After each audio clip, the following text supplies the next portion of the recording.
శ్లోకాన్ని ఒకసారి మనం గుర్తు చేసుకున్నట్లయితే, అమంత్రమక్షరం నాస్తి నాస్తి మూలమనౌషధం అయోగ్య పురుషో నాస్తి యోజకః తత్ర దుర్లభః.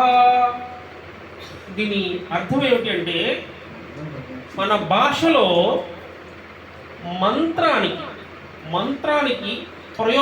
మంత్ర ప్రయోగానికి పనికి రానటువంటి అక్షరం అంటూ లేదు. ఏ అక్షరమైనా సరే మంత్రశాస్త్రంలో ఉపయోగించవచ్చు.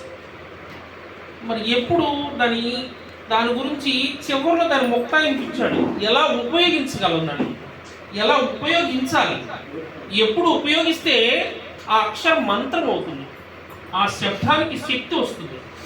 ప్రతి శబ్దానికి కూడా శక్తి కలదు.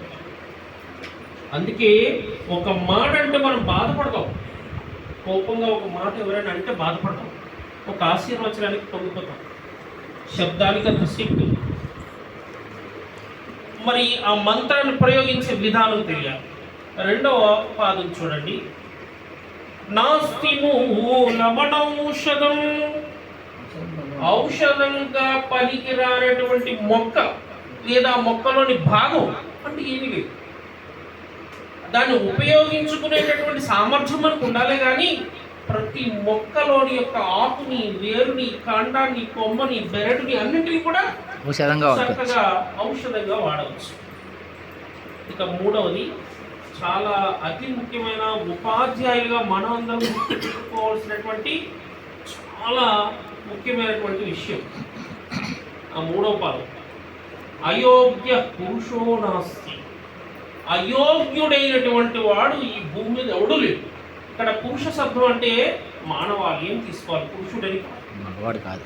అయోగ్య పురుషో నాస్తి. అసలు అయోగ్యుడు అనేటటువంటి వాడు ఎవడు లేడు ఈ ప్రపంచంలో. వాణ్ణి యోగ్యుడిగా మార్చవలసినటువంటి బాధ్యత మనదే. కానీ చివరిలో చెప్పాడు 4వ పాదంలో, యోజక తత్ర దుర్లభః.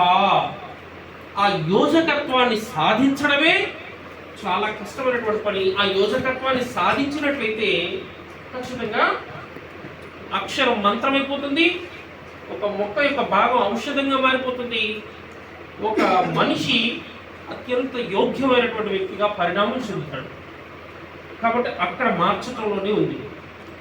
ఇక్కడ ఫోనోలాజికల్ డీకోడింగ్.